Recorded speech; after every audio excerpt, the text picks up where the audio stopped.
Hello guys, हामी चाहिँ जान लागेको आज चाहिँ छायाचित्र मन्दिर।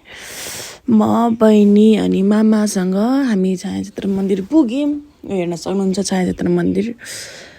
अनि हामीले मन्दिर दर्शन गरिसकेपछि फर्किन थालेको थियौँ। अनि फर्किने बेला चाहिँ मामा चाहिँ यो मन्दिरको सदस्य हुनुहुन्छ रहेछ।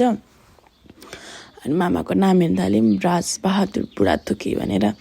अनि मामालाई चाहिँ अध्यक्ष बनाउने कुरा भएको रहेछ। तर मामाले म अध्यक्ष बन्दैन, अध्यक्ष बाहुन हुनुपर्छ, बाहुन पूजापाठ गर्नुपर्ने हुन्छ भनेर भन्नुभएको रहेछ। मामा फेरि छेत्री, अनि त्यही भएर मिलेन। अनि हामी कुरा गर्दैथियो कि मामा हजुर त लिम्बू जस्तो राई जस्तो देखिनुहुन्छ, छेत्री जस्तो देखिनुहुन्न भन्दै। अनि मैले पनि म पनि मगर जस्तो देखिन्छ है मामा, बाहुन जस्तो देखिन्न भनेर कुरा गर्दै थिएँ। अनि यो चाहिँ मेरो आन्टीको गाउँ दारिमजुला सल्यान। अनि हामी चाहिँ छायाचित्रको मेन मन्दिर जाँदै थियौँ। मामाले आउन त त्यो मन्दिर पनि देखाउँ न तिमीलाई, छायाचित्रको इतिहास पनि म तिमीहरूलाई भनिदिन्छु भन्दै गयौँ। छायाचित्रको एकदम मेन चाहिँ यो मन्दिर होइन मामा? छायाढुङ्गा मन्दिर। अनि यसको थोरै इतिहास मैले बुझे अनुसार धेरै इतिहासमा यो सतयुगमा कतै चाहिँ कसैको गोरु हराएको बेला धेरै ठाउँ खोज्दा नमिलेपछि यो ढुङ्गाबाट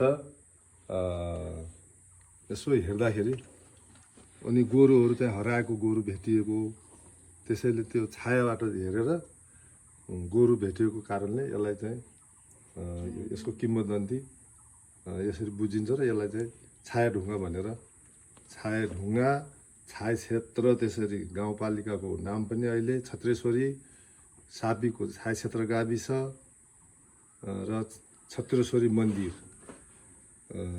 यसरी नै प्रख्यात भएको सुन्नमा आउँछ। यहाँ देखाउन सक्नुहुन्छ, यहाँ चाहिँ दुधारेसी देखिन्थ्यो उता पारीको गाउँ। अहिले चाहिँ यो के फुट के भएर मामा यो सेतो भाग चाहिँ पुरिँदै गयो, पुरिँदै गएर चाहिँ त्यस्तो देखिँदैन। सेतो भाग चाहिँ यो हो मामा? त्यो नै पहिला चाहिँ हुन्थ्यो, आज चाहिँ यसको पुरै सेतो थियो पहिला चाहिँ।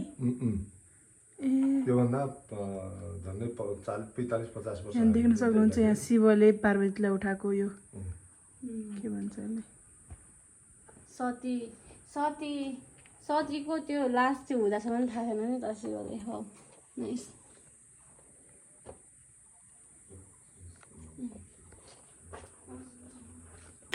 यो चाहिँ सत्ययुगमा सत्यदेवीको सम्पूर्ण अङ्गपतन भएको ठाउँ भएकाले यसलाई छायाचित्र पनि भनिँदो रहेछ। मैले फोटो नि राखिदिएको छु। अनि हामी फोटोसोटो खिचेर अनि छायाचित्रको सम्पूर्ण यथार्थ बुझिसकेपछि हामी चाहिँ फर्क्यौँ आफ्नो ठाउँ। यो चाहिँ day 3 in Salyan. By guys, by by.